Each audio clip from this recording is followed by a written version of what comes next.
को देख नहीं पा रहे, तब तक प्रत्यक्ष रूप में हमारे हृदय को संतुष्टि कैसे मिले। चाहे गाना गा के बताए या लिख कर बताए या कोई हमें किसी प्रकार से समझाए, हजार उदाहरणों देकर समझाए, जब तक हमारा अंदर से हृदय संतुष्ट नहीं हो रहा तब तक यूं ही हम इस संसार में भटक रहे, भटकते चले आ रहे, भटकते चले जाएंगे।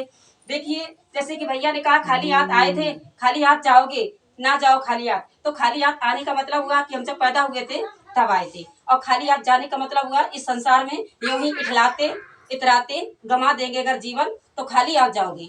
भरे हाथों का मतलब है उस परम आनंद का भजन करो, जो तुम्हें गुरु महाराज जी ने ज्ञान दिया उसका भजन करो, अभ्यास करो, उसको जानो, मानो नहीं जानो, उसमें टाइम निकालो। आप जब भी टाइम मिले, 24 घंटे होते हैं, 24 घंटे में 1 घंटा यदि अपने लिए निकालना शुरू कर दो तो उसको जान जाओ। यदि आपको किसी प्रकार से इस ज्ञान में कोई भी दुविधा है, कोई भी शंका है, तो वो बताएं। कोई दुविधा नहीं, कोई शंका नहीं, क्योंकि परम आनंद हृदय चाहता है, ये परम आनंद ज्ञान के ही द्वारा मिलता है। अब मंत्र में ज्ञान दिया हो आपको या शब्दों में ज्ञान दिया हो वो एक अगल बात है, वो आप जाने।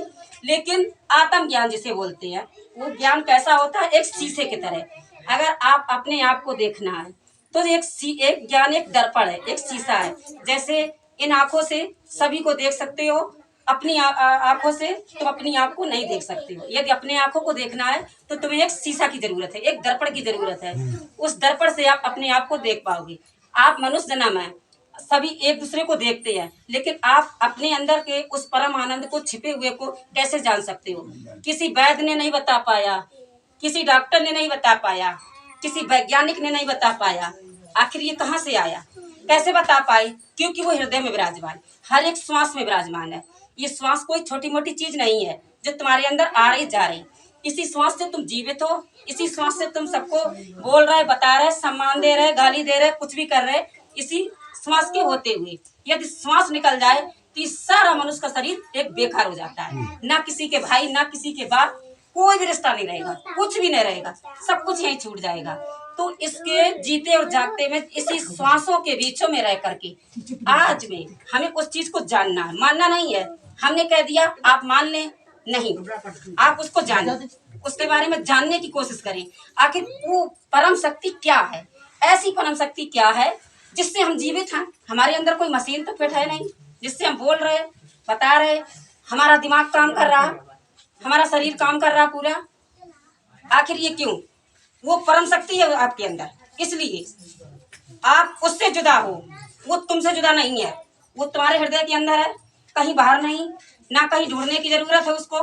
अगर जानना है तो ज्ञान के द्वारा ही जान सकते हो। जो गुरु महाराज ने दिया आपको ज्ञान, इसी से जान सकते हो। आप ना मेरे कहने से जान सकते हो, ना ये गा के सुनाए उनसे जान सकते हो। सिर्फ आप उस ज्ञान का फलने और फूलने का मौका दे। फलने और फूलने का मतलब क्या हुआ?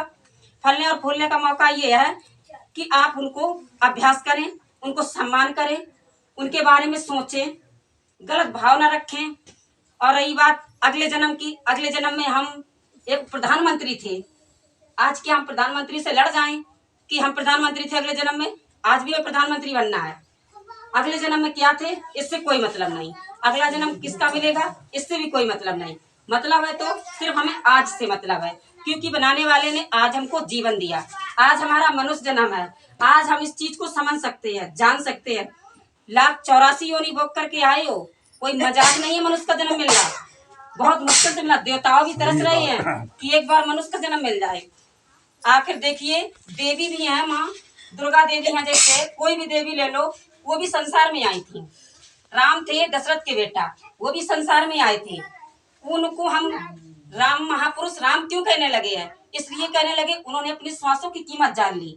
कबीरदास, तुलसीदास, मीराबाई, इन सभी को हम क्यों अच्छे से नमन करते, इनको क्यों नहीं भूलते? अपने बाबा परबावन को हम भूल गए हैं। हमारी 20 पीढ़ियों के पहले कौन ससुर थे हम उनको भूल गए हैं, कौन पिता थे हमारे उनको हम भूल गए हैं। हम याद रखे हैं कबीरदास को, हम याद करते हैं मीराबाई को, हम याद करते हैं गुरु महाराज जी को। इसलिए याद करते हैं क्योंकि इन्होंने अपने अंदर परम शक्ति को पा लिया था, वो संसार में अजर और अमर हो गए हैं। अगर हमें भी कुछ करना है, बनना है, तो देखो इधर उधर समय मत भटकाओ, क्योंकि समय बहुत अनमोल है। इस समय को जानो, कीमती समय है तुम्हारे अंदर, कीमती श्वासें हैं तुम्हारे अंदर।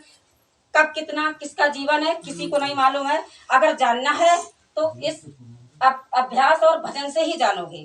जैसे कि हमारे भैया ने कहा साधना। साधना क्या? साधना बहुत बड़ी चीज है। साधना है जो ब्रह्मा विष्णु महेश रटते थे, जो शब्दों में नहीं है। क्योंकि जब हम पैदा हुए थे तब हमारे पास कोई शब्द नहीं था। हम चलना सीखे थे, हमको किसी ने नहीं कहा था कि ऐसे चलो, ना कोई हमको धक्का मारता था। अपनी उमंग से, अपनी चॉइस से हम आगे कदम बढ़ाते थे।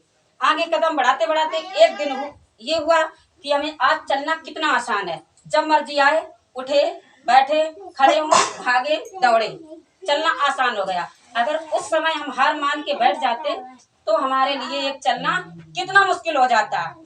अगर आज हम हैं, आपसे बात कर रहे हैं तो इसलिए कर रहे हैं क्योंकि हमारे अंदर श्वास आ रहा है। यदि श्वास निकल जाए तो खुद आप और आप लोग हमसे नफरत करेंगे, क्योंकि जब तक श्वास है तब तक हमारी कदर है। तो यही कहना है बनाने वाले ने, इसीलिए हमको मनुष्य जन्म लेकर के भेजा है कि तुम मनुष्य जन्म लेकर के इस चीज को जान सकते हो। पशु पक्षियों को समझाया नहीं जा सकता। मनुष्य के अंदर विवेक होता है, दिमाग होता है, उसको समझाया जा सकता है। आप समझिए, समय व्यर्थ मत गमाइए। कहने का मतलब, यदि आपको किसी भी मंत्र से या तंत्र से या जप से या शांति का ज्ञान मिला हो, रटने से नहीं समझ में आता है तो इसका साधन मेरे पास है। मैं आपको बता सकती हूँ, समझा सकती हूँ। यानी ज्ञान मैं नहीं दे सकती हूँ, समय के महापुरुष, आज के युग में समय के महापुरुष भी हैं। जैसे भैया ने कहा था कि ज्ञान समय के महापुरुष ही दे सकते हैं।